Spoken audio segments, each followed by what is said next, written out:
r/AskReddit. What incredibly fake myths people still largely believe in. That Einstein failed math. Nope. He was an extremely gifted student who mastered integral and differential calculus by age 14. The myth possibly comes from the fact that he scored a 6 in physics in the Swiss graduation exam, which is the highest score, while in Germany, 1 is the highest and 6 is the lowest. Same with Bill Gates dropping out of Harvard. He didn't flunk out. He was making so much money / saw the potential to make money with his project he decided to focus on it full time. He also had an agreement with Harvard that he could return if it didn't take off. Unis generally don't like to see money walk away. That if you find a baby bird and put it back in the nest, the parents won't care for it. In 5th grade, my friends and I found a baby bird on the ground, and I thought that, although the nest myth was untrue, it was probably learning how to fly, and we shouldn't disrupt that. They put it back in the nest anyway, and right before recess ended, this girl had an absolute meltdown about it. I tried to share my knowledge, and she kicked me in the balls. Sometimes babies leave the nest too early. They could fall while practicing flapping, or just because the nest is too crowded. They could get spooked and try to escape something before they can fly. Either way, putting it back isn't going to hurt it any more than leaving it on the ground. Better safe than sorry. Tornadoes can't cross rivers. Tornadoes can't happen in the mountains. Tons of tornado myths. They are all false. Tornado don't care.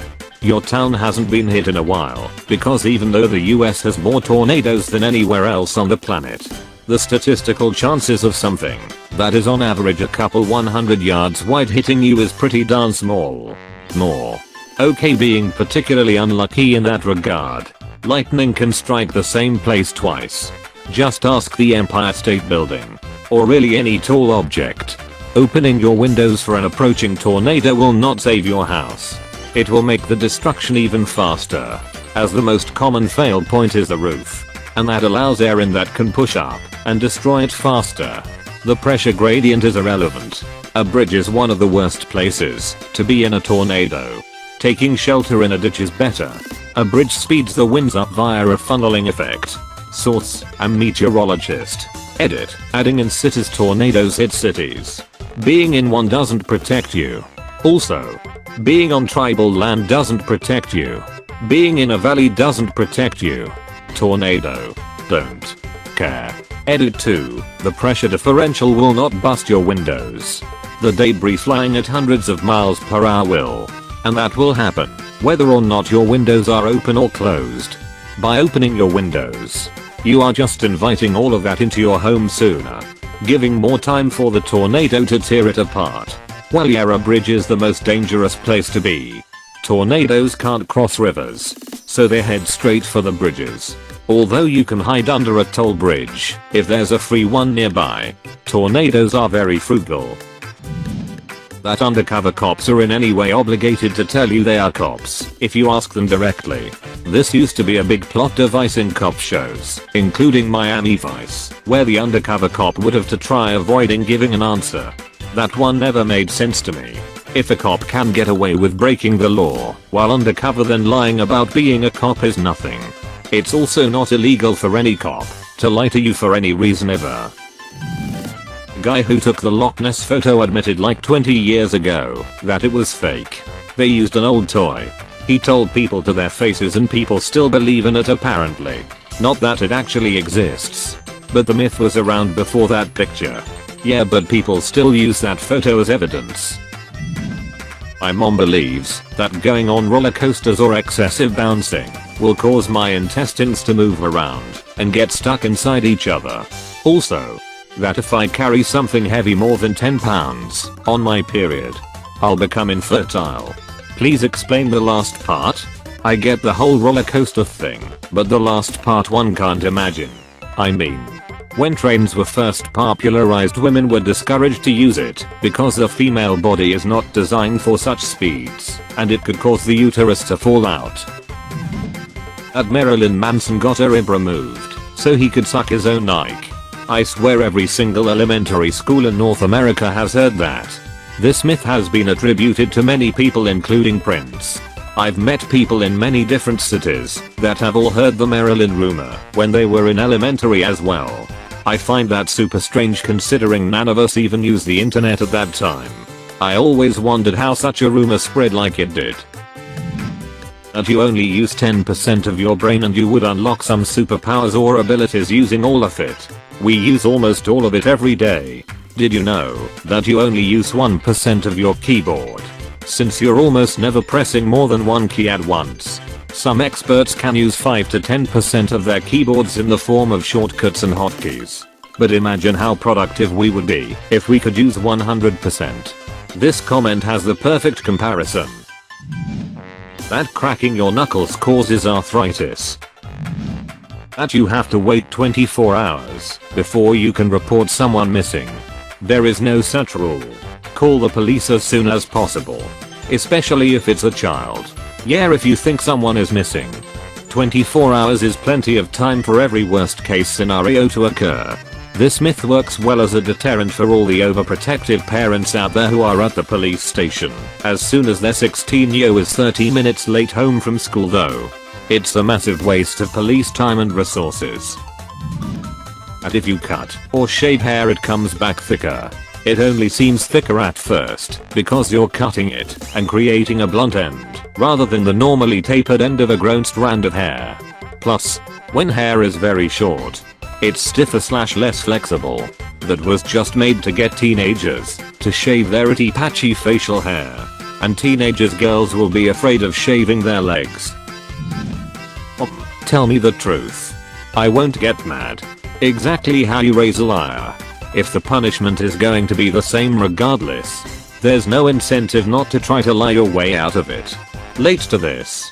But this was one of the reasons, of many, I stopped trusting my mom. She and I always had a good relationship. As far as interactions with each other went. More friends than parent-child. Not exactly a situation I thought I would get into trouble for. But my city had a curfew for people under 17. Once, at 16. My best friend and I snuck out of his house late. Which wasn't even sneaking to us. We were just going for a walk. We went to my girlfriend's house like a block away and sat talking on her porch for a few hours. No drugs. No drinking. No ex. Just talking. Next day, my mom asked how my night went with my buddy and I told her. She exploded. And called my friend's mom. This is completely out of the blue. Now, his parents were cool. They didn't care. And I didn't even really get in trouble. But it was the fact she ratted my friend out that made me start saying things like fine or none of your business when she would ask about my plans. There are hot single women in your area. Hey, you're from Anonymous Proxy too? Come over. I'm horny. People still believe they eat spiders in their sleep. They used to say humans swallow 8 spiders a year at night. Turns out there was just some guy eating a bowl of spiders every night who skewed on numbers. Found a lovely candied spider in a bowl of cinnamon toast crunch once. Close saint I've been to eating a bowl of spiders. Vaccines cause autism, but they're full of mercury. Edit, yes this is a joke. That a European swallow could carry a coconut when migrating. What about an African swallow? African swallows are not migratory. Camels don't carry water in their humps. Their humps are made of fat which is primarily for use in the desert as an emergency food store if they can't find any and collected in one spot so that it minimizes the insulating effect a layer of fat would normally have. Instead, they have adapted to lose much less water on a daily basis as well as having a number of adaptations that allow them to withstand the effects of dehydration. Examples of this are their kidney and intestines which effectively recycle as much water as possible as well as oval red blood cells which allow for easy blood flow even when dehydrated. They also rarely sweat and can moderate their own body temperature to help with this. Their nostrils have even adapted in such a way as to trap the water vapor that would normally be lost by breathing. While I'm at it, they don't spit in the traditional sense either. It's more like cut that they spit up and sling in every direction to get people to back off. So basically vomit.